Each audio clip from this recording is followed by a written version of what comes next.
Every little boy's dream is to make it to the major leagues. Okay, maybe not. But for those who share that vision, the yearning never really leaves. And you gotta figure that Juan Rios had that dream burning in his belly for decades. I mean, the proof is written all over his lines in the baseball record books. Rios was born in Puerto Rico in 1942 and spent the first 22 years of his life outside organized American baseball. All that changed just before the 1965 season, though, when the towering 6'3" middle infielder signed an amateur free agent contract with the New York Mets. Now, if you know your baseball history, you'll remember that the Mets were entering their fourth season that spring fresh off records of 40 and 120, 51 and 111, and 53 and 109. 1965 wouldn't be any better either. The not-so-amazings finished at 50 and 112, in last place again.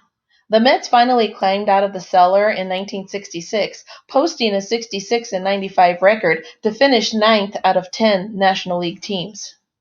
Those results didn't really impact Rios, though, as he didn't even make a professional appearance in 1965 and then debuted in 1966 by hitting .255 for the rookie-level Marion Mets in the Appalachian League. That showing was good enough to get Rios promoted to Single-A Winter Haven Mets for 1967.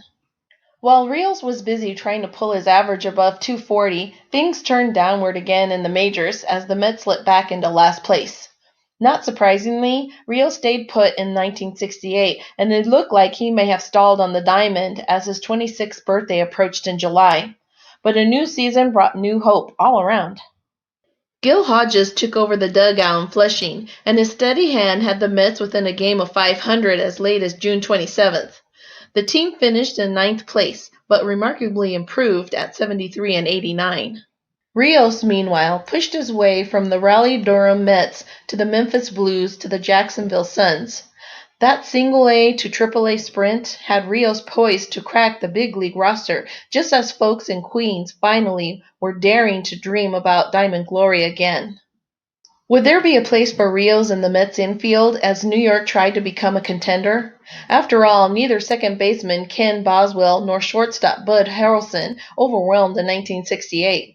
But baseball was expanding for 1969, and that meant 4 more teams vying for basically the same pool of players. Not surprisingly, then, when the Mets left Rios unprotected, one of those clubs swooped in. It wasn't the expansion draft that shuttled Rios away from the Mets, though. Instead, the Montreal Expos selected him in the Rule 5 draft in December of 1968. This had to be good news for Rios because Rule 5 draftees must go straight to the big league roster with their new teams. So even though he wouldn't be part of whatever the Mets were putting together, Rios would finally get his shot at the majors.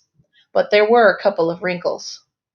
First, Rios would never see the Montreal lineup because he was purchased by the Kansas City Royals, another expansion team just before the 1969 season. And second, what the Mets were putting together was an amazing run that made them the 1969 World Series champions against steep odds. But true to his Rule 5 status, Rios broke camp with the newly minted Royals, and he also broke into the 1969 top set at card number 619. He shared that pasteboard with 2 other Royals, rookie stars pitcher Bill Butler and outfielder Pat Kelly. Not much after that, Rios made it to the team's second ever game against the Minnesota Twins at home in Municipal Stadium. Subbing for Pat Kelly at second base, kismet or something, Rios stayed in the game, moved to extra innings, and eventually collected a single off a Jim Cott at his only at-bat.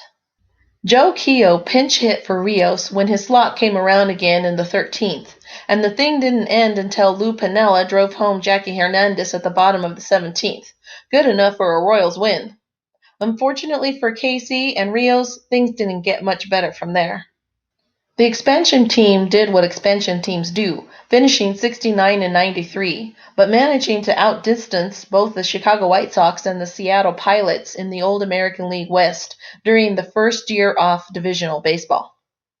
And Rios did what middle infielders of the era did, play middle infield for 87 games and not hit. On the season, he picked up 44 hits in 108 plate appearances with just 1 home run and an anemic slash line of .224, .262, .276.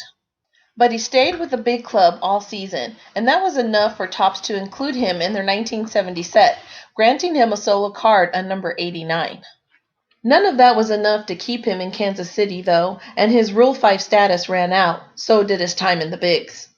Rios spent the next 5 seasons bouncing between organizations: Royals, Yankees, Brewers, Twins, White Sox, but never again rising above AAA. In the end, did it matter to Rios that he missed out on the glory of the 1969 Mets? We have no real way of knowing now since the man has passed away in 1995. But you gotta think, a season of sun in the show and a couple of spiffy Topps baseball cards were worthy consolation prizes. Like this video? Then like this video and subscribe to our channel. waxpackgods.com